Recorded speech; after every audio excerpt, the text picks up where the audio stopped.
Hello and welcome. This is Gist Nigeria. Coming up on the program. Ticking time bomb concerns as humanitarian crisis deepens in northeast Nigeria.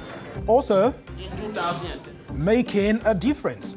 Former Liberian child soldier gives back to society. And illegal trade. Kenya fights vandals targeting public infrastructure for scrap metal. Plus, my name is Fortune Beke. Check me out. The software engineer providing a platform that helps users manage their mental health.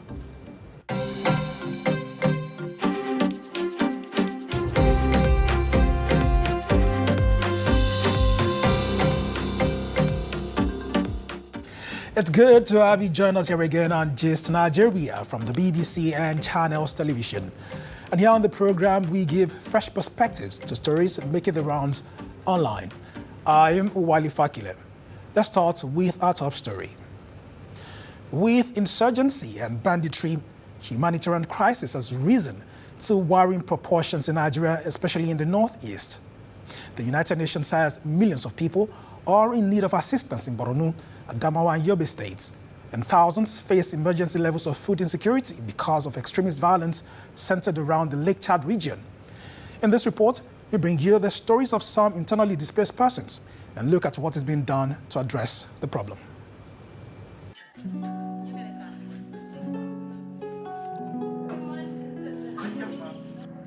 Mirror images of a raging crisis. One that has gone on for so long.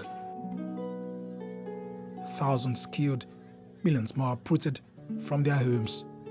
Behind these grim figures are men, women, and children left with a cocktail of war scars.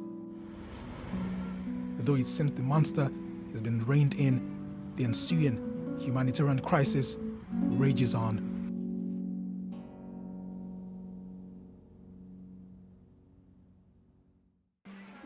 Since 2009, Nigeria's northeast has been the epicenter of the war on terror.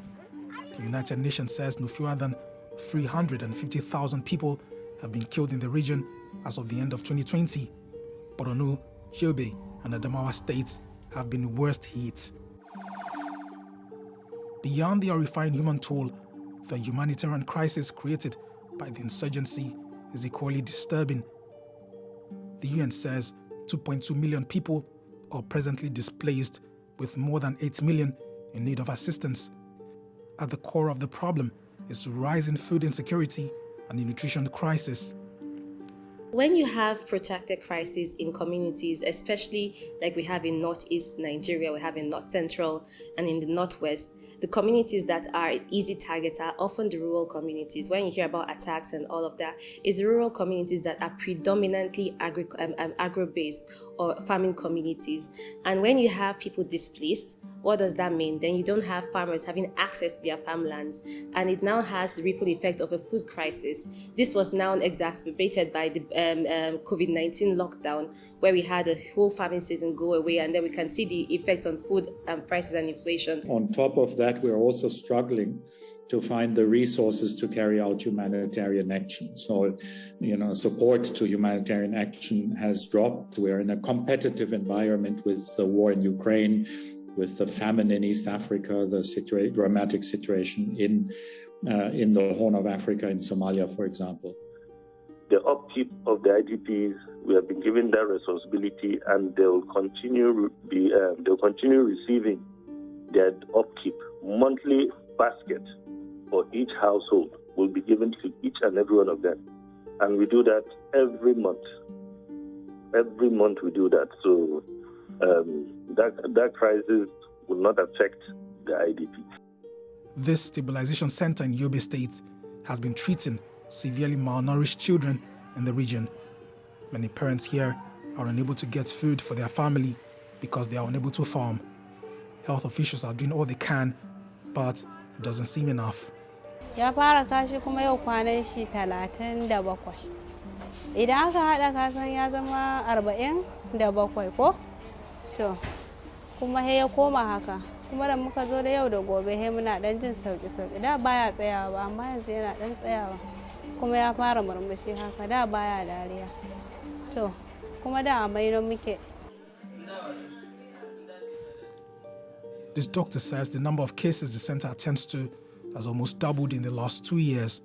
We are bordering Sambisa and some of the AOG's area, so there is a lot of influx by individuals. So this has shown a surge in cases of malnutrition at the OTP or in the town as a general. So the cases have now increased to average of in a week. Comparing to 20 now, we can say around 30 something to 40. The statistics are that, according to our information, 1.7 million children this year are at risk of acute malnutrition. And if we're not able to take quick and scale up our urgent response action, some 5,000 children might die, is what colleagues on the ground are telling us. The resultant human toll of statistics like this is usually troubling. This camp for internally displaced persons in Borno paints another dimension to the problem. Many fled their ancestral homes for safety here, leading to a disruption in food production and a loss of livelihood. This woman was once a farmer, fled her community to Bama, a garrison town in Borno State. Going beyond the protective ditches of the town to resume farming would put her life at great risk. Dan wurin da muka zauna muna nan dai ba abin yi ba abinci ba mu da ma a lokacin ma ba wadatar ruwa ba abincin ci sai dai mu fita wani lokaci wannan ciyawa akwai wani ciyawa da suke ce mu yar anguwa shi ake dafawa wata ran mu sa yaran mu su fita su rorroko mana abin da za mu dan dafa. Her story captures how the inability of IDPs and residents of garrison settlements to get agricultural resources has worsened the humanitarian crisis. The influx of these displaced persons also means there's more pressure on already scarce resources in the host settlements. And amid all this, access to sanitary facilities and healthcare remains a lingering challenge. Managing the IDP camps, we have the UN system being led by mega UN agencies like UNHCR, UNFPA, UNICEF, and host of others. Then we have also international INGOs, that is, we call them INGOs, International Non-Governmental Organization. We are trying to make sure that we have expanded access to the basic services, but still there are a lot of gaps. As per our humanitarian response plan, the total projected needs in terms of basic needs, it totals to about 1 billion. We have other NGOs that are responsible for the healthcare, but we are not responsible for that, for the healthcare aspect of that. But for sanitary and other day-to-day soaps and other things that they'll need, NEMA is providing that. Medicaments is being handled by other NGOs or other organizations, not NEMA.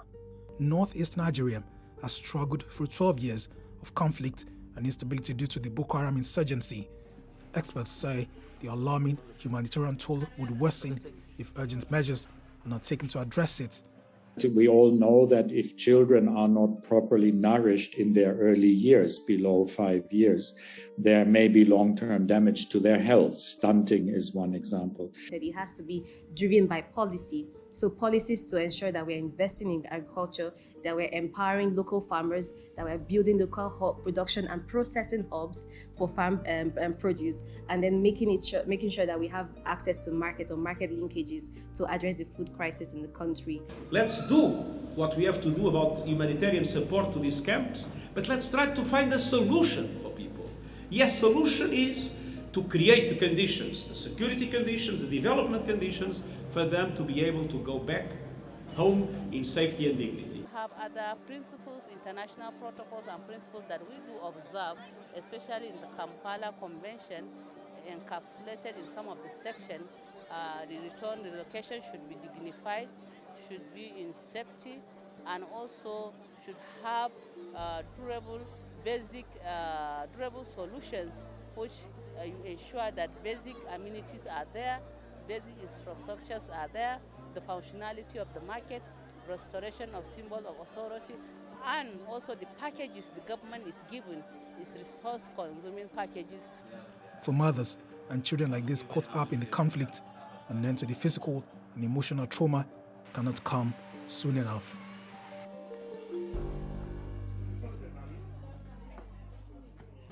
Indeed, stakeholders need to work quickly to address this problem.